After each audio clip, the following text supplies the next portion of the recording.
नमस्ते दोस्तों। आज का टॉपिक है इंडिया के दो बड़े आईटी जायंट्स टीसीएस और इन्फोसिस के बारे में। अगर आप लॉन्ग टर्म इन्वेस्टर है और आईटी सेक्टर में इंटरेस्ट रखते हैं तो ये वीडियो आपके लिए गेम चेंजर हो सकता है, क्योंकि आज हम डिटेल में एनालाइज करेंगे कि टीसीएस और इन्फोसिस में से कौन सा बेटर है, क्या है उनके रेवेन्यू मॉडल्स, डिजिटल सर्विसेज में कौन आगे है और ट्रम्प पॉलिसीज़ का क्या इम्पैक्ट होगा। तो वीडियो एंड तक ज़रूर देखिए। दोस्तों चलिए डिस्कस करते हैं कि आज हम क्या कवर करेंगे।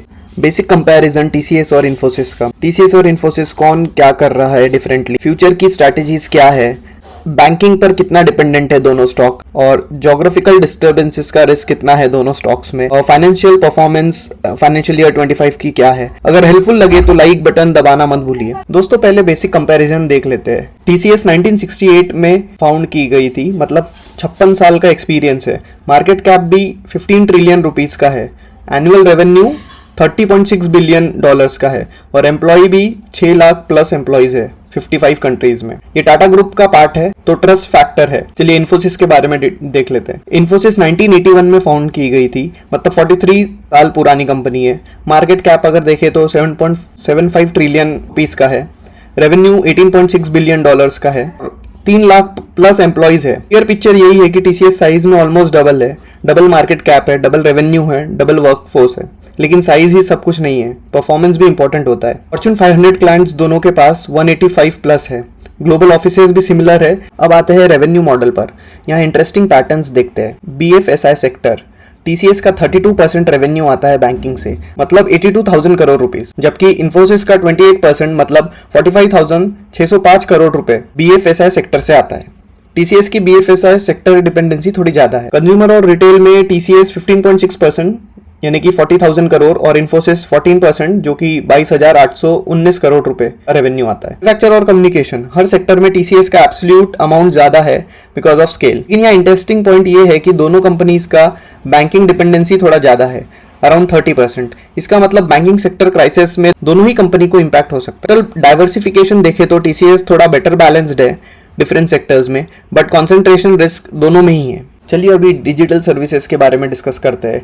यहाँ गेम चेंजर डिफरेंस आता है। टीसीएस ट्रेडिशनल आईटी सर्विसेज पे 68% डिपेंडेंट है और डिजिटल सर्विसेज पे 32%, जबकि इन्फोसिस डिजिटल सर्विसेज पे 63.5% और ट्रेडिशनल सर्विसेज पे 36.5% डिपेंडेंट है। ये ह्यूज डिफरेंस है। इन्फोसिस डिजिटल ट्रांसफॉर्मेशन में क्लियर लीडर है, क्योंकि उन्होंने कोबाल्ट जो कि क्लाउड प्लेटफॉर्म है, टोपास जो एआई सर्विसेज है, इक्विनॉक्स जो डिजिटल कॉमर्स है, जबकि टीसीएस के पास BaNCS, TCS Chroma machine first delivery model है, लेकिन डिजिटल परसेंटेज कम है। आप सोचो कि इससे क्या फर्क पड़ता है।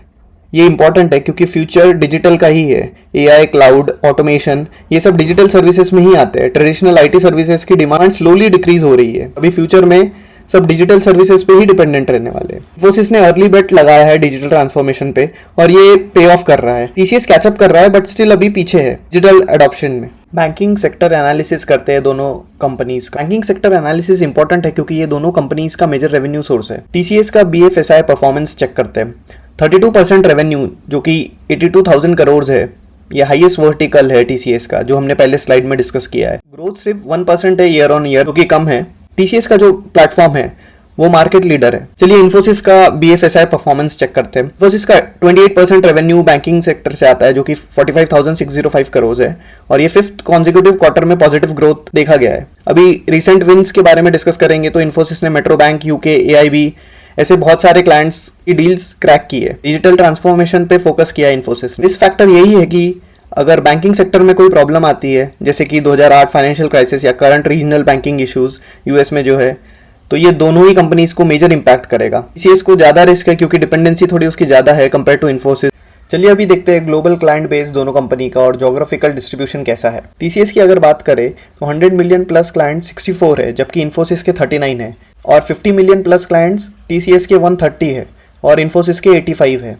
लेकिन यहाँ मेजर रिस्क फैक्टर है। टीसीएस का डिस्ट्रीब्यूशन अमेरिका से 48%, यूरोप से 31% और इंडिया से 8.6% है लगभग। इन्फोसिस का अमेरिका से 57.9%, यूरोप से 29.8% और इंडिया से 3.1% है। इन्फोसिस का 58% रेवेन्यू अमेरिका से आता है। बहुत ही रिस्की है क्योंकि ट्रम्प की पॉलिसीज बहुत ही अनसर्टन है, जैसे कि अभी H1B वीजा फीस बढ़ा दी है 10x से। सेकेंड, हायर एक्ट प्रपोज्ड है। अगर ये इंप्लीमेंट हुआ तो पूरे आईटी सेक्टर को इसका इम्पैक्ट होगा। जो कि 25% टैक्स है आउटसोर्सिंग पे, और इंडिया की मेजर आईटी कंपनीज बहुत सारा काम आउटसोर्स ही करती है, बट यूएस में रिसेशन का रिस्क है, इसकी वजह से क्लाइंट बजट कट कर रहा है। और फोर्थ, ट्रेड वॉर इम्पैक्ट भी है मार्केट में। अब नंबर्स की रियलिटी देखते हैं। फाइनेंशियल ईयर 25 का परफॉर्मेंस कैसा रहा है दोनों ही स्टॉक्स का। टीसीएस की अगर बात करें, टीसीएस का रेवेन्यू 2,56,148 करोड़ है, जबकि इन्फोसिस का 1,62,990 करोड़ है। नेट प्रॉफिट की बात करें तो टीसीएस का नेट प्रॉफिट 49,511 करोड़ है और इन्फोसिस का 26,750 करोड़ है। बट प्रॉफिटेबिलिटी रेशियोज में टीसीएस क्लियर विनर है। आरओसीई टीसीएस का 64.6 है, जबकि इन्फोसिस का 37.5% है, जो कि बहुत बड़ा डिफरेंस है दोनों ही इसमें। आरओई टीसीएस का 52.4% है और इन्फोसिस का 28.8% है। ऑपरेटिंग मार्जिन भी टीसीएस का 24.5% है और इन्फोसिस का भी 20.1% है। इन ग्रोथ रेट में इन्फोसिस आगे है। 5 ईयर रेवेन्यू अगर देखें इन्फोसिस का तो 12.4% है, जबकि टीसीएस का 10.2% है। डिविडेंड दोनों ही कंपनी देती है। टीसीएस 41 रुपीज पर शेयर दी है और इन्फोसिस 28 रुपीज पर शेयर दी है। कंक्लूजन में टीसीएस प्रॉफिटेबिलिटी और एफिशिएंसी में विनर है, जबकि इन्फोसिस ग्रोथ रेट में विनर है। चलिए अभी स्ट्रेंथ और चैलेंजेस के बारे में डिस्कस कर लेते हैं। टीसीएस की स्ट्रेंथ के बारे में बात करें तो टीसीएस के पास स्केल एडवांटेज है, जो कि वर्कफोर्स काउंट बहुत बड़ा है और ग्लोबल प्रेजेंस है। 9.4 बिलियंस की डील पाइपलाइन में है Q1 फाइनेंशियल 26 की, जो कि बहुत अच्छी पाइपलाइन है। जोग्राफिक डाइवर्सिफिकेशन बेटर है इन्फोसिस से। कंसिस्टेंट डिविडेंड हिस्ट्री भी है और स्टेबल मार्जिन है। ये इन्फोसिस के स्ट्रेंथ के बारे में डिस्कस करते हैं। डिजिटल लीडरशिप है इन्फोसिस की, जो कि 63.5% डिजिटल रेवेन्यू में आता है। इन्फोसिस के जो प्लेटफॉर्म्स है वो एक कॉम्पिटिटिव मोड है। इन्फोसिस का हायर ग्रोथ रेट है और फास्टर एडॉप्शन है। इन्फोसिस का स्ट्रॉन्ग एआई और क्लाउड कैपेबिलिटीज भी इन्फोसिस के पास है। चलिए अभी कॉमन चैलेंजेस के बारे में डिस्कस करते हैं, जो कि दोनों ही कंपनीज के लिए है। सबसे पहले तो यूएस डिपेंडेंसी दोनों में ही बहुत ही ज़्यादा है।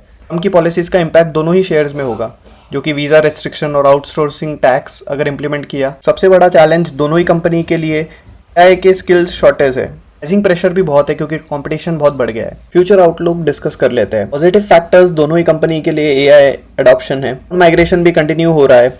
इंडियन आईटी सेक्टर का टारगेट है $57+ बिलियन का, जो कि 2030 तक हो सकता है। और बैंकिंग रिकवरी एक्सपेक्टेड है, जो कि फाइनेंशियल ईयर 27 में, क्योंकि इंटरेस्ट रेट नॉर्मलाइजेशन हो सकता है। रिस्क जैसे कि हमने पहले ही डिस्कस किया है वही है, ट्रम्प एडमिनिस्ट्रेशन की पॉलिसीज जो आउटस्टैंडिंग है, यूएस इकोनॉमी जो भी धीरे ग्रो कर रही है, एआई डिस्ट्रीब्यूशन का जो इम्पैक्ट हो रहा है ट्रेडिशनल सर्विसेज में। दोनों ही कंपनीज फंडामेंटली स्ट्रांग है। शॉर्ट टर्म चैलेंजेस है ट्रम्प पॉलिसीज और माइक्रो अनसर्टनिटी की वजह से, but long term perspective positive है। चलिए समराइज करते हैं कि टेक अवेज क्या है। टीसीएस के पास स्केल है, प्रॉफिटेबिलिटी है। इन्फोसिस के पास डिजिटल इनोवेशन है। दोनों ही कंपनी पे यूएस डिपेंडेंसी है। तो दोस्तों ये है हमारी complete analysis TCS versus Infosys की। मैं होप करता हूँ कि आपको क्लियर पिक्चर मिल गई होगी। कमेंट में बताइए आपको टीसीएस या इन्फोसिस में से कौन सा बेटर लगता है। अगर आपको वीडियो हेल्पफुल लगा है तो लाइक बटन पे क्लिक करिए, शेयर करिए अपने इन्वेस्टर फ्रेंड्स के साथ और सब्सक्राइब करिए रोजाना मार्केट अपडेट को।